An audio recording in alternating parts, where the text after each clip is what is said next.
High जय मसी सबैजनालाई। अनि फेरि पनि हामीले नेक्स्ट भिडियो लिएर आएका छौँ। अनि हाम्रो साथमा चाहिँ बिफ करी अनि साग छ। साग बइल्याएको छौँ अनि बिफ करी छ। अनि आज हामी खाँदैछौँ। छोराको पनि छ यहाँनिर। अनि हाम्रो साथमा पानी छ, पिरो भयो भने। अनि डल्ले छ अनि कुकुम्बर। हाम्रो साथमा सलाद छ। सलाद पनि खानेछौँ।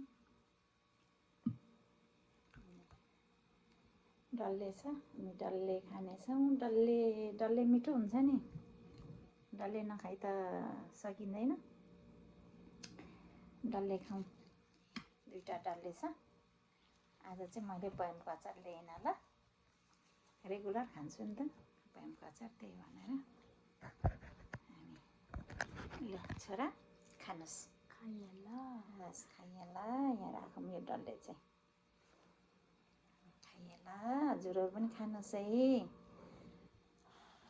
चिसो चिसो मौसम छ। तातो तातो यस्तै सुपहरू के बनाएर मासुहरूसँग खानुहोस्। हेल्दी रहनुहोस्। अलिक टाउको त्यस्तो भयो। हुन्छ। फर्स्ट बाइट साथीहरूलाई।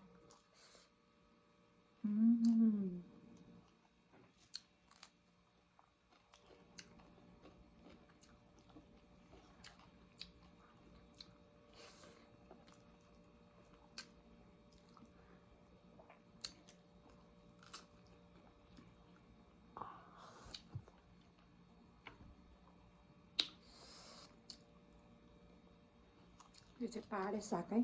ठुल्ठुलो थियो, मैले चिरेको सानो सानो बनाएको पहाडे साग। कसलाई मनपर्छ पहाडे साग? मलाई चाहिँ मिठो लाग्छ।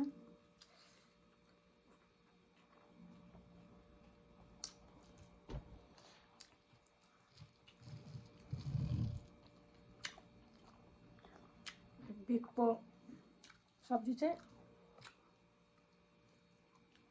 कतिजनालाई मन पर्दैन नि त। राम्रो चाहिँ हो, हेल्दी हो। बिफहरू राम्रो हो, आफ्नो शरीरलाई पनि राम्रो।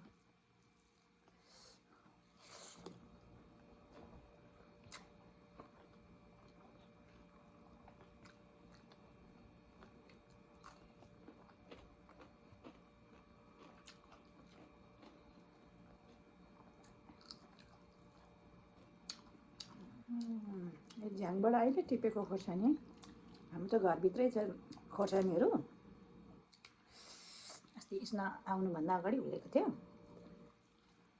फलिरहेछ अनि टिप्दै खाँदै।